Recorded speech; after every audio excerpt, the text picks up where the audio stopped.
Finishing your basement is much like buying a new car. You'll love it. You get to pick your finishes. It's exactly what you want. Get some extra features. But as soon as it's completed, you've lost 20% initially. If you got a shit ton of money in the bank and you can afford it, go to town. But think of it as an enjoyment lifestyle investment, not a financial investment, because it's not. Welcome to episode 367 of the Real Estate Podcast. Today we're answering a typical seller question. Should I finish my basement before selling? We're answering that and more. And just so you know, we have time-stamped all of the sections of this podcast so you can skip to what matters most to you. We hope you enjoy. Welcome to the Real Estate Podcast, your go-to source for raw, unfiltered stories and expert tips. Whether you're a buyer, seller, tenant, landlord, or realtor, join us as we dive into the world of real estate. Hey, good morning. Or afternoon or evening, depending on when you're watching or listening. That's right. Today we're jumping right into it. As we do most of the time. Well, except for when we... No small talk today. No small talk. Let's get into it then. So today we're talking about a common question we get from prospective sellers as we're, considering the plans to move. They want to know whether or not they should finish their basement before they list their home for sale. Yeah. So the big question is there ROI? Is there value in doing that? Well, here's the truth. Sellers will spend thousands and thousands of dollars finishing their basement. Yeah. And buyers will spend thousands of you dollars. Mean tens of thousands. Tens of thousands. Yeah. Sellers will spend tens of thousands of dollars finishing their basements, and then the buyers will spend thousands fixing whatever they want to fix or have to fix. Absolutely. Well, and I often tell clients that, my immediate response is to tell my clients that an unfinished basement is actually, in some cases, an asset. It can add value because a lot of people look at finished basements, like you're saying, and they say, okay, well, I want to have a bathroom. So now I got to tear this section out, run plumbing, tear up the floors that are there. And it's like, it's harder to justify because there's already money spent and they're ripping it out. Most buyers won't have the same need or desires as you when you're finishing your basement, right? Yeah, agreed. So the beauty of having an unfinished, or as Robbie calls it, a rough basement. Yeah. Was that the Filipino interpretation? The Filipino ChatGPT. Yeah. An unfinished basement gives you... It's looking under the hood of the house, essentially, like if you relate it to a car, right? Yeah. You get to see the foundation. Are there any leaks? Is there moisture? And you get a clean slate. So if you don't want a bathroom, you don't need to put a bathroom in there. But a lot of people want a bathroom. So if it doesn't have one and it's finished, it's very difficult to put one in. So there's all these factors to consider. Insulation. That's a big one. A lot of basements aren't insulated properly. Mm-hmm. If you want sound deadening. Actually, that's a huge one. That's a huge one. Yeah. Not to mention, I think nowadays, because we've talked about it a lot in, should people get permits when finishing their basement? The vast majority of people do not. By the way, we've done a podcast episode on that topic. That's right, we have. So we will leave a link. We will. Because I can't remember what episode that was. It was several ago, but it's still very relevant. Yeah, 100%. And the idea is most people won't get permits when they're finishing their basement. And it's not because they're shortcutting. It's because they don't want to deal with the logistics and the time delays of going and to the the cash town. grab. Yeah, and that is, oftentimes what people consider it to be. And a lot of municipalities are so behind and slow that it can take a long time. So that's why they don't do it. But you can't go backwards. So if you want to do it properly, you might prefer to have an unfinished basement so that you can make sure that it's done properly. If you want the ceiling insulated, you can do it. You can't go back and do that. So should a seller finish their basement before selling? For the purpose of selling? Let's talk about for the purpose of selling, and if in the foreseeable future you're planning on selling? I think it has nothing to do with selling. I think do you need the space? Do you want the space? If the answer is yes and you're going to use it, then do it. But so the short answer is no. Right. Because some people think that. Well, it's interesting because then buyers will have the other argument. They'll look at a house that has an unfinished basement and they may like that it's unfinished because now they can do what they want, but they'll use that as a negotiating tactic, which is always horrible. And they'll say, or their agent, they're not saying this, but their agent will say, the house had a finished basement. We have to come in lower because there's no finished basement. Right. Meanwhile, my response is, well, do you think I missed that when doing the valuation? Like, do you think I priced it as though it had a finished basement? It's always my answer, yeah.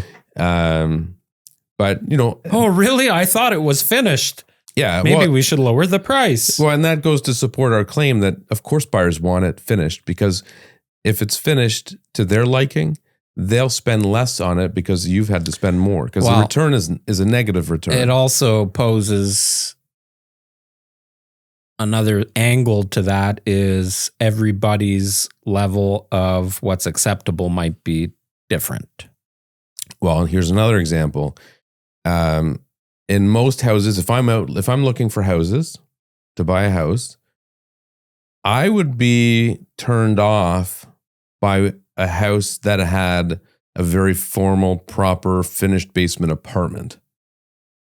Because I would not want to use it for that purpose. But that's you. That's my point. So when you have a finished basement, if there's a family that just immigrated here and there are 4 people in the family and they're struggling they can either buy a townhome or they can buy a detached home that has rental income opportunity in the basement and actually come out ahead at the end of the month, they're probably going to lean towards having that apartment. That's why actually homes with finished basement apartments are seeing a pretty big increase in demand over the last couple of years because of that. Well, they can. And then that's an interesting component too, because then, so first of all, your pool of buyers is smaller.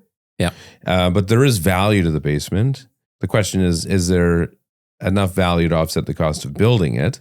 Right. In most cases, I would say no, but the variable is how much rent does it... I don't know about that. Well, the variable is how much rent does it generate? And right now, I think 2 years ago, it was pretty significant value, but now rents have all come down. There are so many houses with basement apartments. They're a dime a dozen. So in the last couple of podcasts, we talked about the average kind of 2,000 square foot detached home. So your finished footprint in your basement might be 700 square feet? Yeah.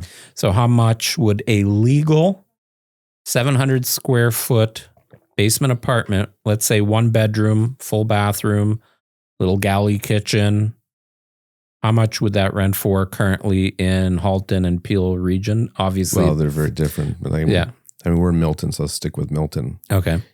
I don't know, 1,700, 1,750. Well, I think you might even be a touch high. You think so? Right now. Yeah.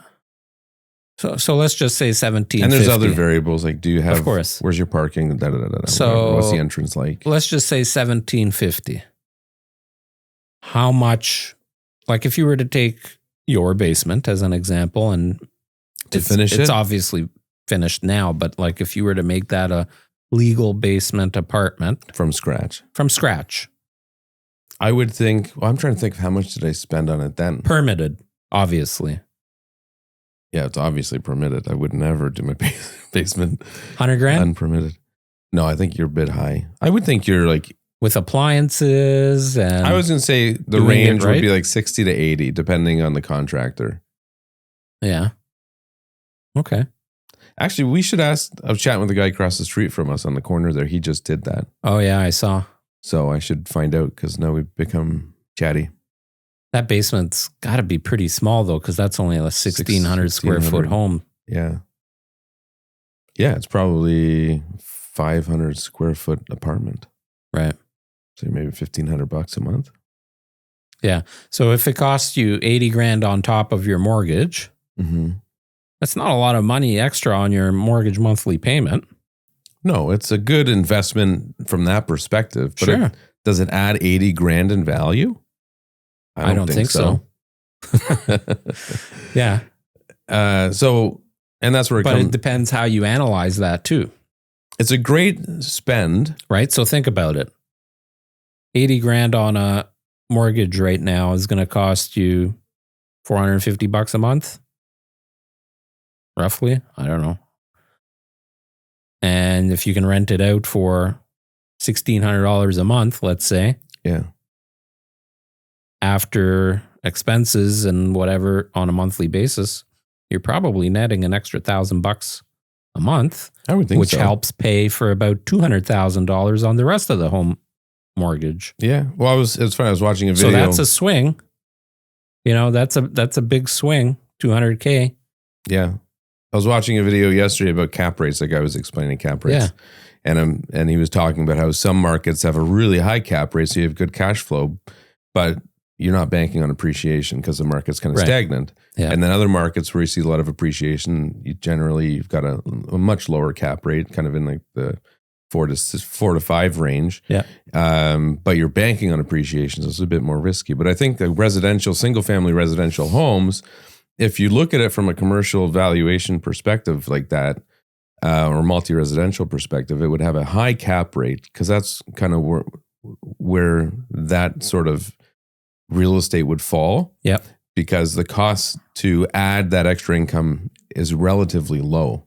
So, but you're not getting a return on it if you sell. You're in the mindset, as am I, that no, you shouldn't finish your basement just for the purpose of selling. Right. It's not going to return positive equity on that investment.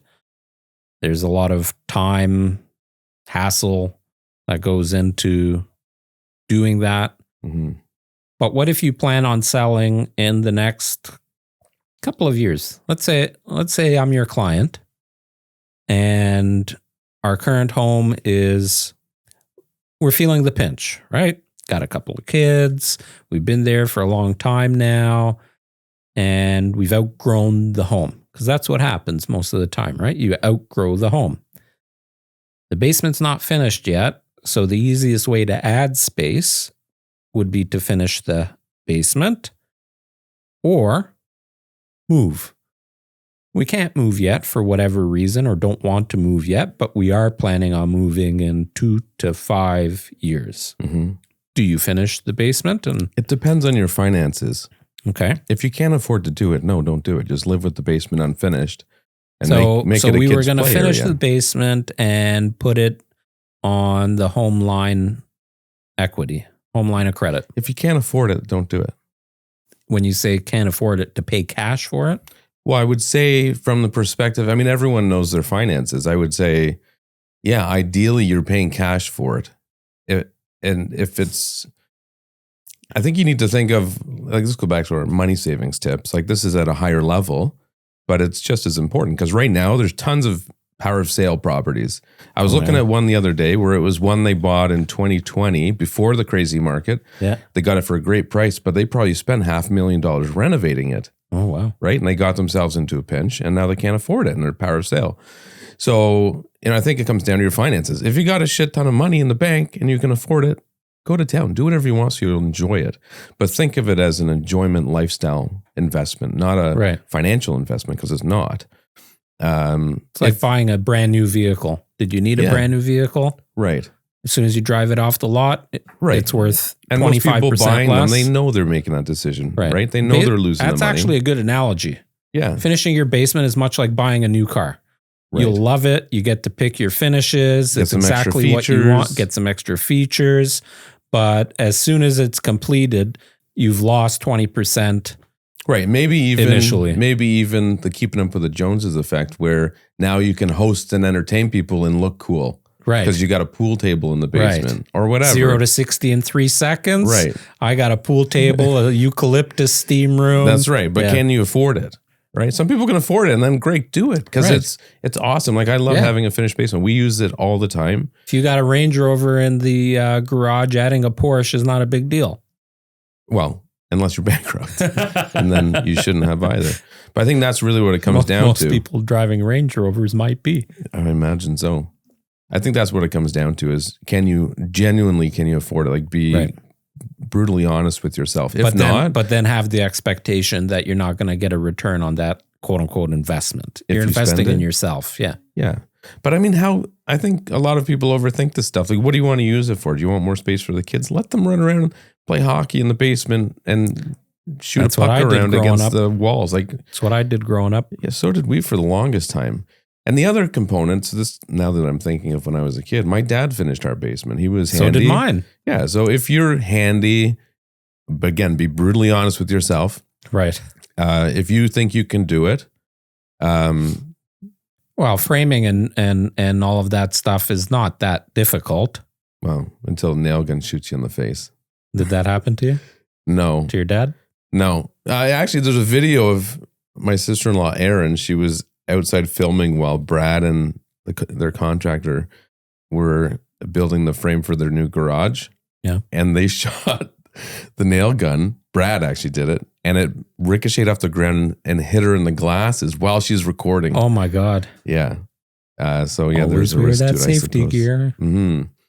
But no, I think unfinished basements are great. I think you can have a lot of fun with them. We've talked about ways to spruce them up by like painting the floors.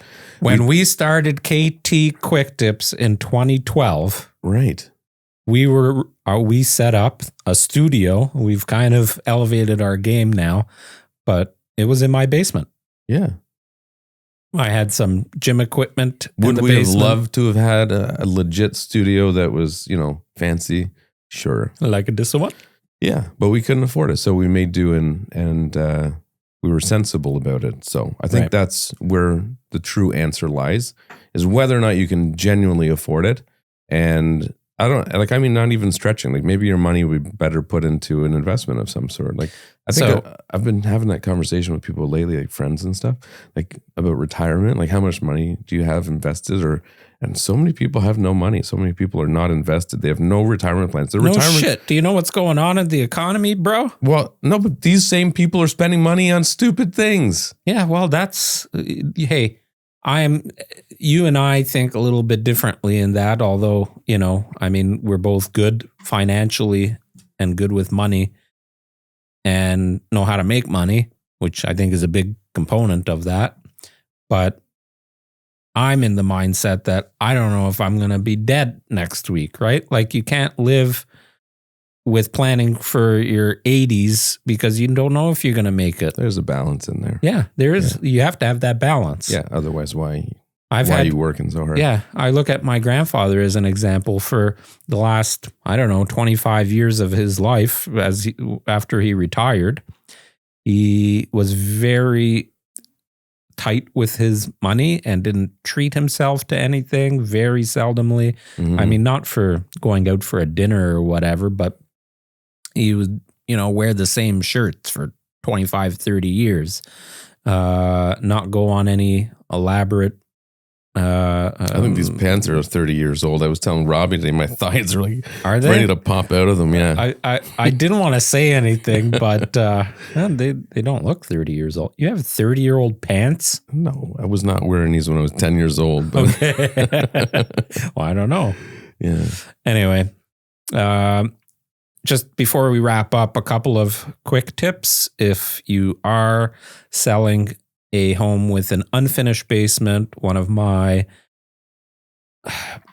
biggest go-tos as a recommendation would be to seal or paint the floor, concrete floor, just so it's nice and a little bit more inviting. You can get some area rugs to give it a little bit more of a finished feel than just walking down to a standard builder finished. Here's the concrete. It's dirty. It's dusty, whatever. It makes it easier to clean. It just shows so much better. And the stairs going down, and usually the builders will have just basic wood stairs and drywall the area of the stairs. Paint all of that. White. Yeah. Or nice, light, very light. Make it nice and bright and inviting. And paint the stairs. Yeah. And if you did previously paint the stairs, but you did it like 4 years ago, and now they're all scuffed and dirty, repaint it, clean it, make it nice, make it inviting, So and organize your shit that's hanging out down there. Yeah, paint the stairs, paint the stairwell. Yes. Keep the storage amount of things stored in the basement to a minimum, and paint the floors, you said. The last thing I would suggest is if you have a cantina or a cold cellar, make sure it's not moldy or musty. Oh, yeah, and that's the worst. Get that cleaned up, because that causes a lot of concern for buyers.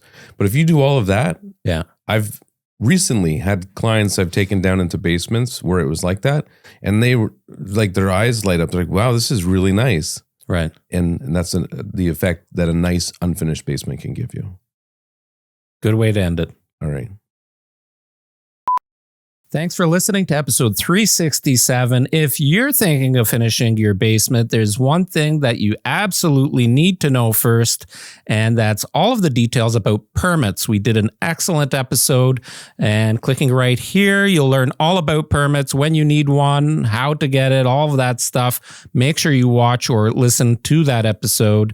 You don't want to miss that one. Thanks for watching. Thanks for listening, and we'll see you next time.